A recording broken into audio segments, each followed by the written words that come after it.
Here's an unboxing of this FM radio and wireless speaker. This is the box that it comes in. Nice custom cardboard box right here. Pop this open and show it to you. Show you everything that it comes with. 2 foam blocks. I like when I see that. It means it's packaged well, protected nicely. Little user manual. Let's get this out of here. All right, I'm already stoked on how awesome it's looking. Really cool vintagey type of look to it. Wrapped, sealed up in this plastic. Has these nice rubber bottoms on it. Yeah, that looks so cool. Look at this.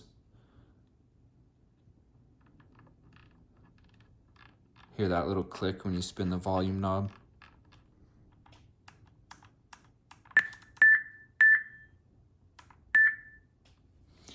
Here's a look at it on the top. Got a SD card port, auxiliary port, and a USB-C port right there. Power supply. Thing looks awesome. And then you also get this little box that comes with it that has your, well, 3.5 cable right there. And also your USB to USB-C power supply cable. And that's everything that comes with. Looks awesome. I mean, if you're thinking about getting it, it's as awesome. No, it's more awesome than it even looks on the Amazon page. So I think you'll be happy with it.